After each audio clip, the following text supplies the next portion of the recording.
Alrighty, friends, welcome back. Come in, friends at the back, find yourselves a spot. I can see you're going to be a handful the next session.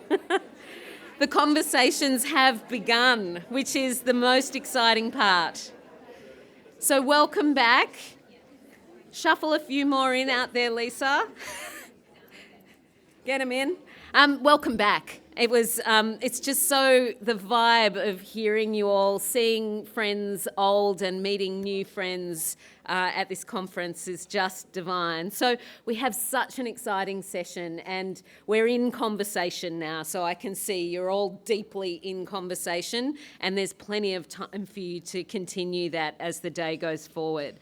We're moving into a session where we're going to be looking on amplifying client voices in meaningful evaluations in consultation with our clients. Again, this really responds to some of the questions and comments and requests really from the sector that FAMs have heard. So I'm going to be handing over to the fabulous Lauren Stracey, who is the Sector Engagement Manager at FAMs. Lauren has a deep background in this area with experience as a psychologist and working with trauma. Lauren's going to facilitate a panel with our workshop guests. So the people who will be running your workshops are going to be in the hot seat first, and then we'll move into our first workshops of the day. So I invite Lauren and her panel. Panel members, you may want to come up this way so that we don't have too much of a kind of situation over this side. But I'll hand over to Lauren to facilitate the panel. Thank you so much. Thank you. Wow, goodness gracious, that's a lot of faces from this position. It was much more comfortable. I can totally take Auntie Muriel's point. It was much more comfortable sitting just right there. But welcome back to your second part of this morning's conference. It's really wonderful to be with so many familiar faces and new people to meet as well within the sector. One of the things that we know is that an essential part of service provision is to make sure that we are capturing the voice of the people that we are seeking to support, not only to provide that information back to funders, but to make sure that the services that we are delivering are meeting the needs of the changing and unique needs of the children and young people and families that we seek to support. Today, we're going to be in conversation with 4 innovative speakers who are going to share their expertise about how we can best conduct evaluation that is ethical, centred on the client voice, and reinforces stories of hope, growth and agency for the children and families that we work with. I'm so pleased to introduce you today to Eleanor Booth, founder of For Purpose Evaluation, Kylie Maunder, the Manager of Aboriginal Leadership and Engagement at Social Futures, Jo Farmer over on the end there, she's the founder of Jo Farmer Consulting, and Lauren Thomas, who is the Senior Project Lead at the Australian Children's Foundation. Hello everyone. It feels like it's been a while since we've all been together, but I'm so excited to be with you all today. To kick us off, Eleanor, for some of us, yes, get ready. Ready. For some of us, doing evaluation can actually feel like a bit of a tick and flick, something that we have to do to feed back to our funders, something that we're meeting our contractual obligations for. Mm-hmm. It can even feel like at times it's something that's getting in the way of us doing our real work. So, how can we start to reimagine outcomes as something that's actually useful for us and our clients, not just something that we do for our funders? It's a good question, Lauren. If only I had prepared. So I think the trick to reimagining it is remembering that outcomes are inherently therapeutic. So outcomes are the positive change that we see, hear, feel and create with the people we work with, the families they belong to, the communities they belong to, and sometimes even ourselves. So I think if we think of outcomes measurement as just the organising of the information that we already see, hear and feel, of that positive change of what we already know, then that tells us something. That tells us that outcomes measurement can be something that enhances our practice.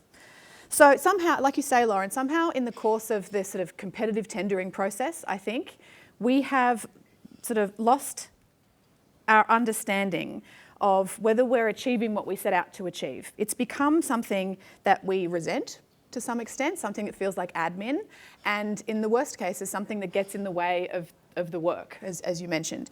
And so I don't reckon that was anyone's intention in the first place, right?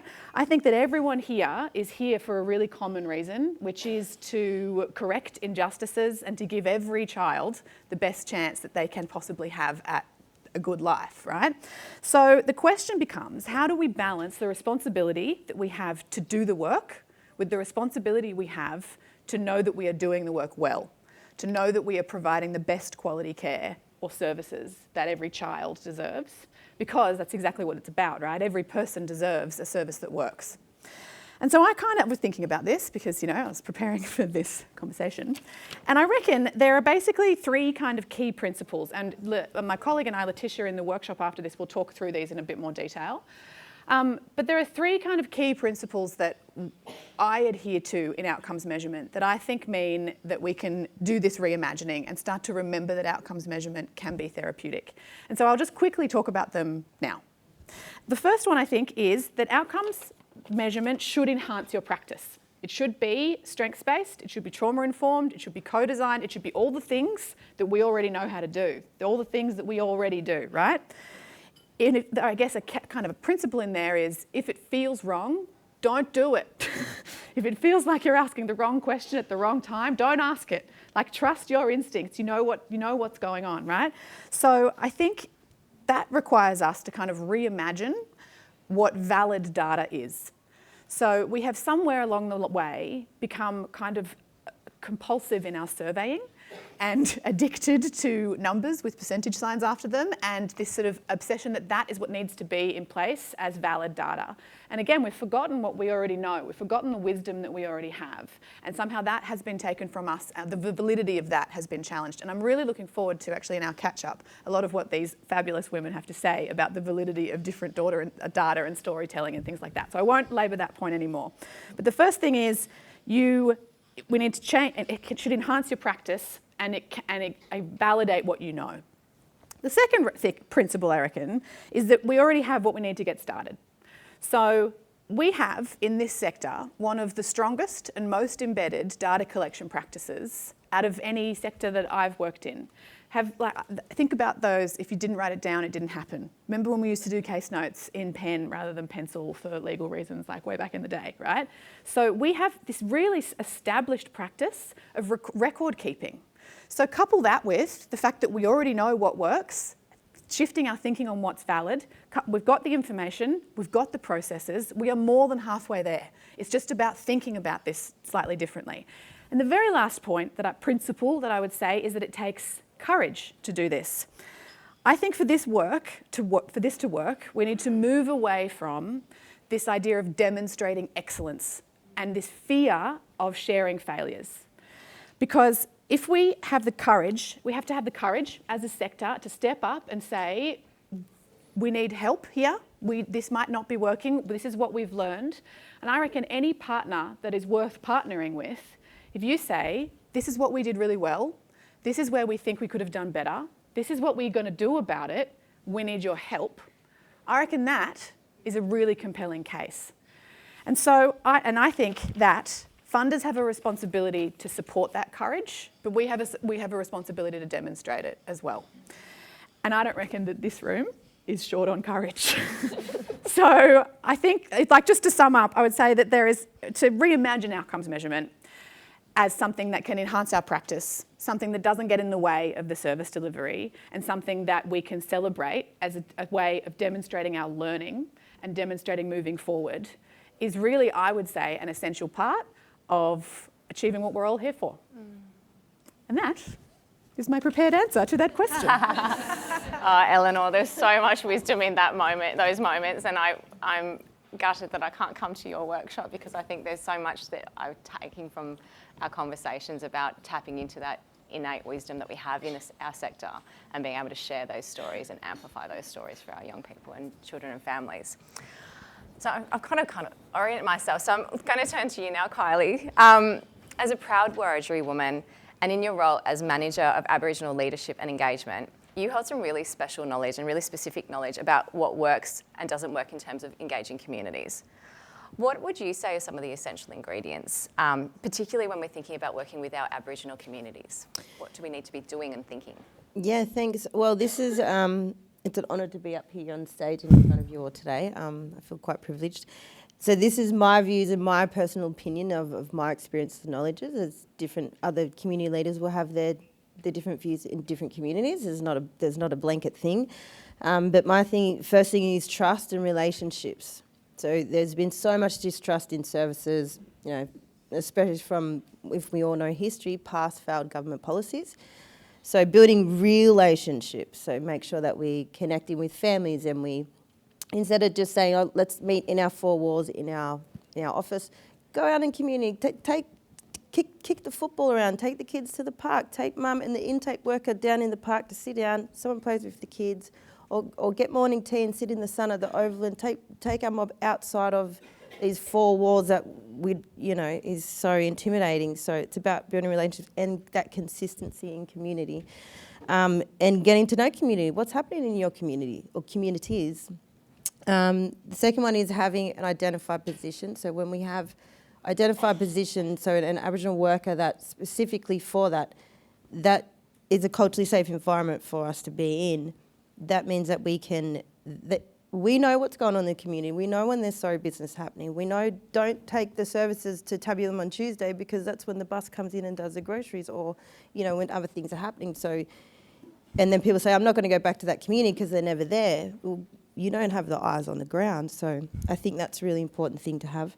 The biggest one is cultural understanding and education. So truth telling, and everybody in this room should learn this themselves. It's not up to the oppressed to teach the privileged, as they say. So it's up to everybody in this room to understand that truth telling of our nation. And then we're going to understand the history of why our people there's so much distrust in services, and we're all funded by big white government services, and yet we wonder why people don't want to engage. So I think if you start putting all those things together, just as the first ingredients to the cake, and like I said, these are my views and my experiences. So it's up to everyone here to understand that.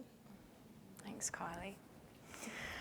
Jo, your work centres on the voice of people with lived experience, and it's central to how you design and deliver evaluation. Why do you see this as an essential component to the way that we do evaluation, and what is the value of making sure that our service users are in all aspects of evaluation? Thanks, Lauren. I think first and foremost, there's a moral and rights-based argument for involving people who have that lived experience. The classic "not about us without us" argument, and I won't spend too much time on that because firstly, I know that that's something that Lauren's an expert in, but also, I hope there's a lot of buy-in for that moral imperative in the room anyway. But I think one thing that we often miss is also the instrumental value of involving people with lived experience, that it actually adds value to the way that you do measurement, the kinds of questions that you ask and the answers that you're able to get through that process. I've been working on a big project at the moment for Family Safety Victoria, in Victoria, as the name would suggest, and doing a lot of focus groups with practitioners working in the sector, with clients and community members accessing services, and doing those in conjunction with peer researchers that we have on the team. At least 50% of the team, including myself, have a lived experience of the issues that we're investigating through the research. And I was sitting in a focus group recently, and one of those peer researchers asked a question that I knew directly came from her lived experience and the things that she cared about and the things that she knew were missing in the sector.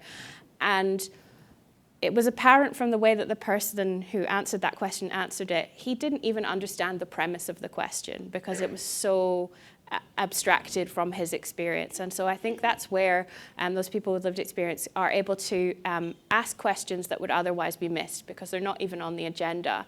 And they can ask them in a way that really shows that they speak the language of the communities that they're working from. I mean, this was something that Auntie Muriel talked about, kind of completely reshaping the systems and the policy and the bureaucratic language to language that resonates with people. And that's really important in research too, because if you go in with your policy and system speak, you're never going to be able to get the answers from the people who are actually navigating their way through the systems and trying to make sense of them in their own lives.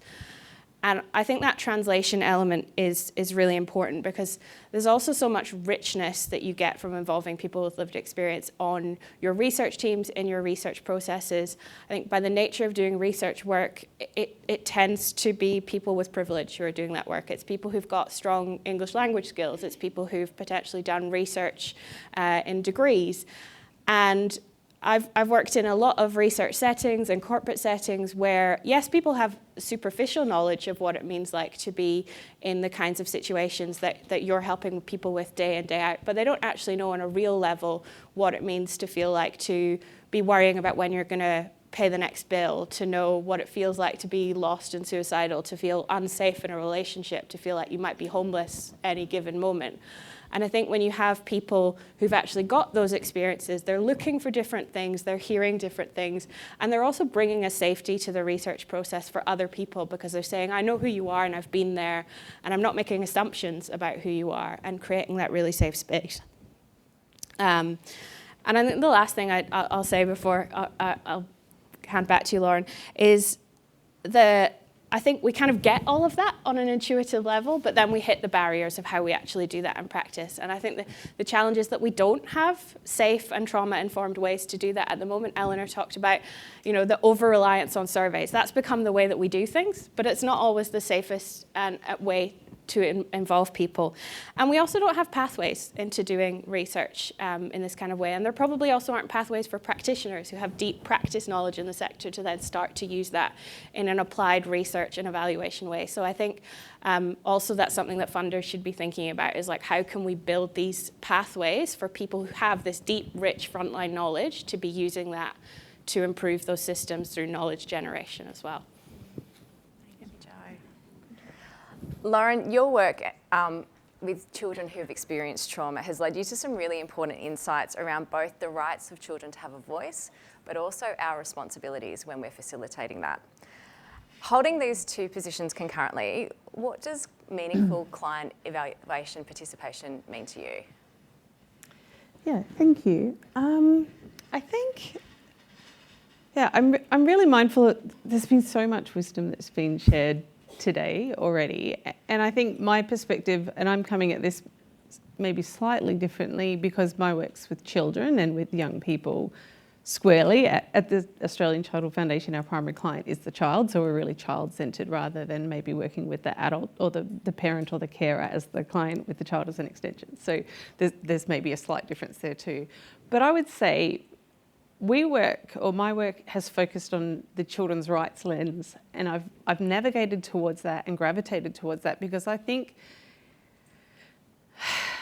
the children's rights lens offers us a really valuable way of being able to do this client voice work that helps us balance the tensions that exist. So I guess I'll try and explain that to you, because I think it's a really important piece of work. We all work in this space where we are thinking about how do we protect children. And that role, that thinking, positions children in a certain way. We think about how we protect children and automatically we position them, we construct children as vulnerable. If we construct children as vulnerable, we see ourselves as protectors. And if we see ourselves as protectors, that places us in a position of making decisions about what we give them access to and not access to. And one of the things that we give them access to is their right to participate. It's part of the child protection system. And in fact, it's a legacy of the way the protection system has been set up and designed. And unfortunately, I would say, it's something we as adults and as workers often create barriers to. We often do not give children the opportunity to participate in the decisions that we make about their lives.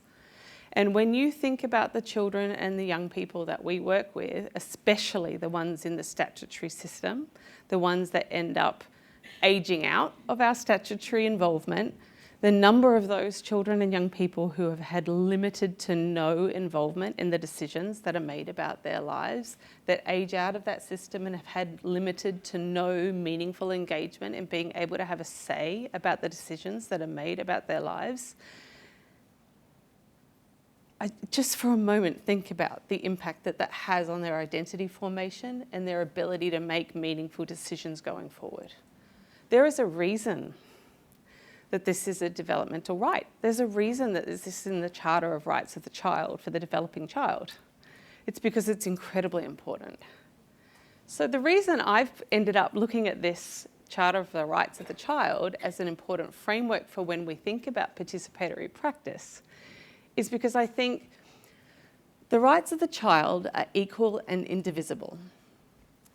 So when we look at the children's right to be involved and to participate, or sometimes we talk about the voice of the child, the right to share their view, it's not a privilege we give a child. It's not a nice charity that we bestow upon them because we think it's a good thing. It's not even an option. It's a right. It's a right, okay? And when you look at rights of a child, they're equal and indivisible. So when you think about the different rights, one of their rights is about protection, the right to non-violence, non-discrimination is right number 2. Best interests, another right we're all very familiar with, is right number 3.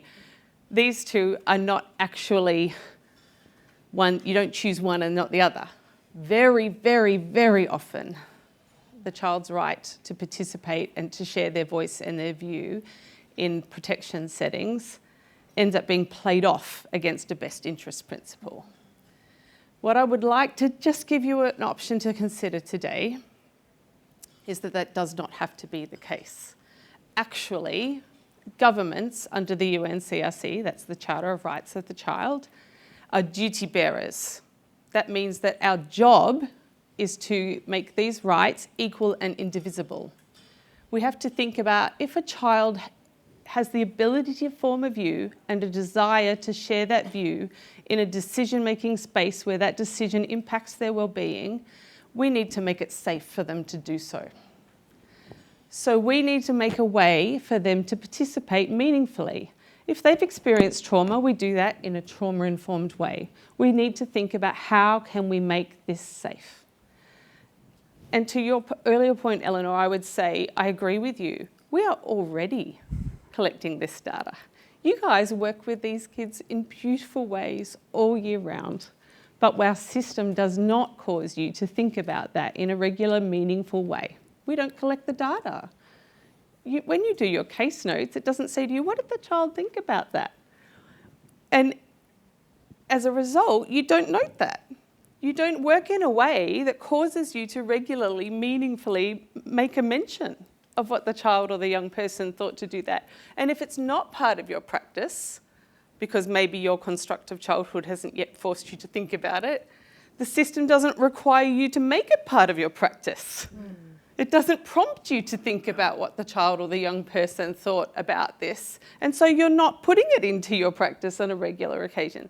So this is why, to me, children's rights is a really important framework, because it forces us to think about the balance of all of those rights. I could go on, there's way more rights.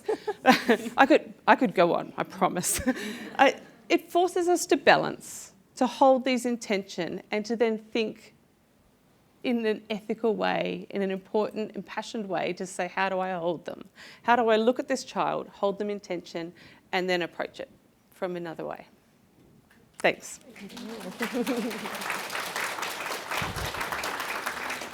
How do you get to be in all of these workshops at once? Just extraordinary, every single one of you. So much to think about. And I know this is passion, like these are core passions for many of you. Child rights, how do we frame, how do we hear children? How do we do evaluation that doesn't feel like we're just ticking off something in Dex. Did I say that? All right. So, friends, you've met your workshop facilitators. Are you excited? I'm excited for you. Thank you so much, Lauren, and all of our facilitators. There is so much to learn. So we're going to move to our workshop sessions. Now, those workshop sessions are listed there. They're also on the back of your lanyards. Please go to the workshop you have registered for. Friends, we need you to do that. Room sizes are limited. I just need you to listen for 2 minutes for me.